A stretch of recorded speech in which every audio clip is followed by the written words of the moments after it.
Welcome back to Midnight Tales.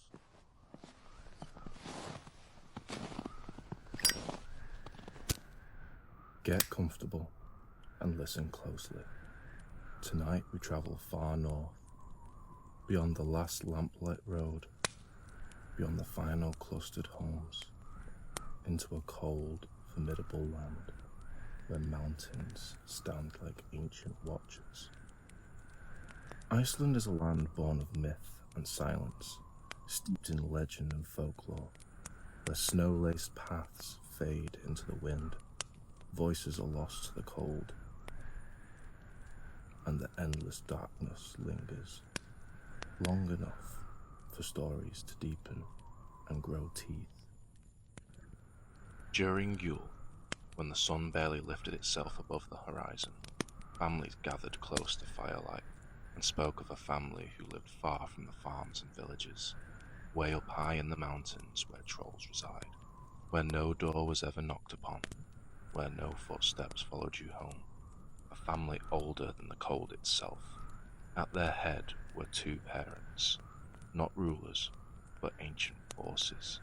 Their names were spoken softly, Grilla and Lapaludi.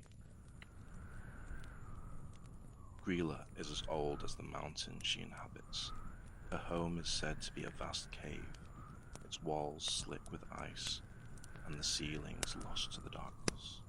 She listens with the patience of winter.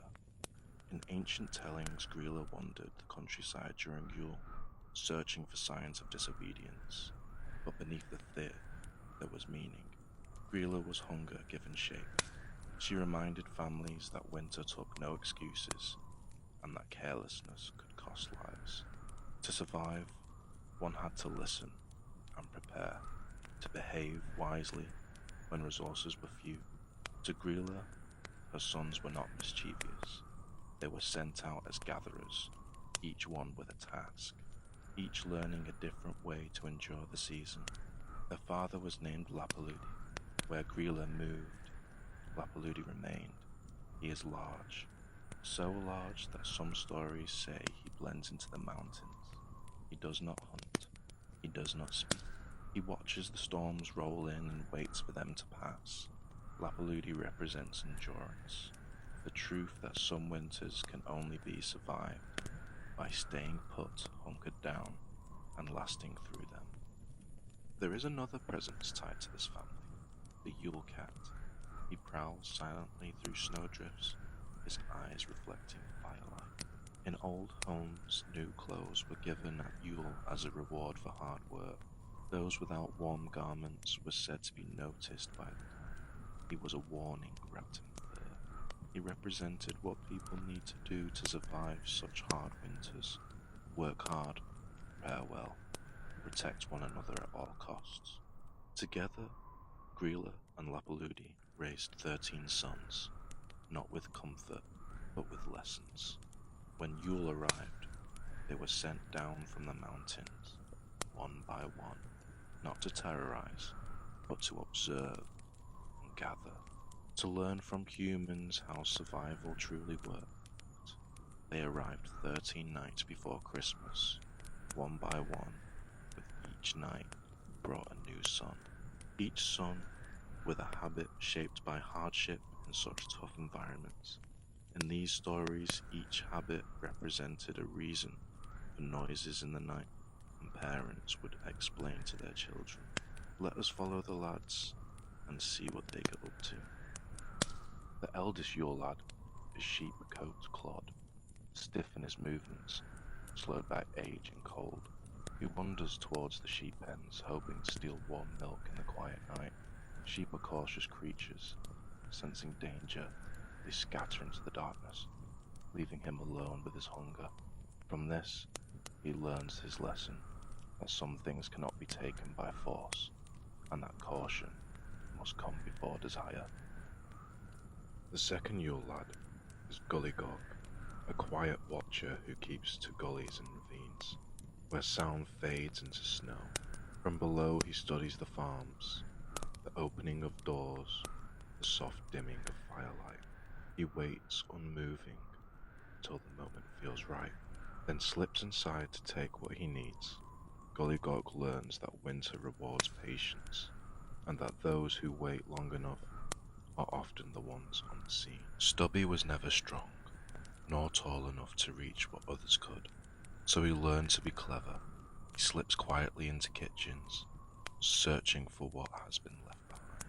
Scraps, crumbs, the burnt edges of pans, what others discard is enough to keep him alive. And from this Stubby learns his truth, that survival does not always offer choices, only what remains. And on the fourth night, Spoonlicker moves with great care, his steps slow and deliberate. He lingers near kitchens, treating cooking tools as something almost sacred. By licking the spoons clean, he honors the effort that went into the meal. For in winter, he learns that nothing is meaningless when survival depends upon it. And on the fifth night, we have Pot Scraper. Pot Scraper arrives when the fires burn low and the kitchens fall quiet. He scrapes gently at the bottoms of pots, collecting what little remains. From this he teaches a quiet truth, that waste is a luxury winter does not allow. And on the sixth night, Bowl-licker notices what others miss. Bowls tucked beneath beds, food saved for morning. He moves softly through sleeping homes, taking only what has been set aside. From this he learns that winter favors the observant and rewards those who pay attention.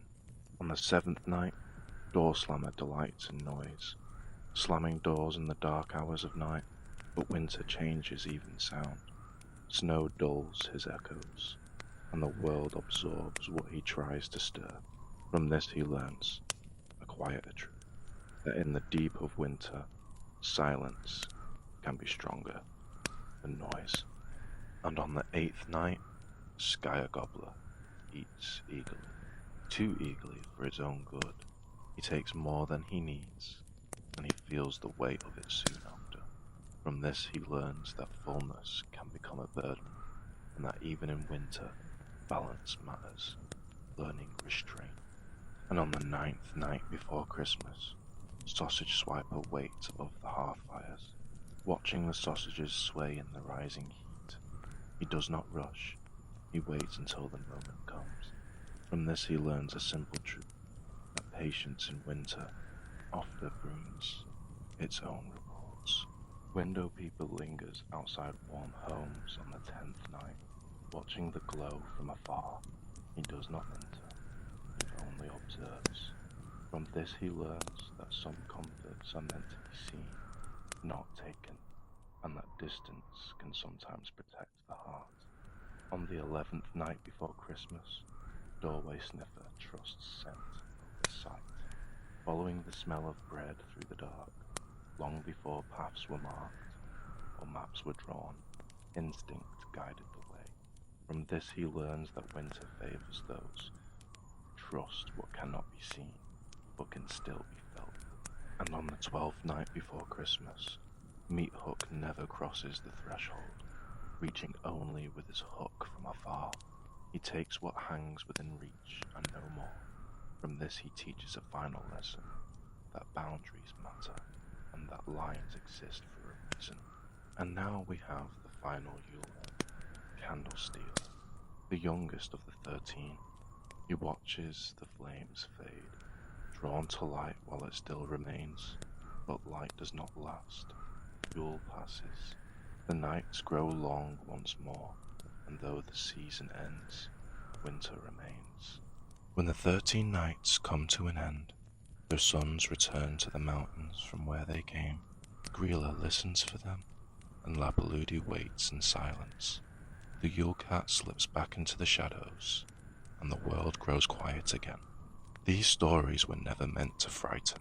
They were meant to guide and to teach preparation, patience, and respect for the season. Winter was not something to be feared, but something to understand. And now, as your breathing slows, let the mountains stand watch. Merry Christmas, everyone.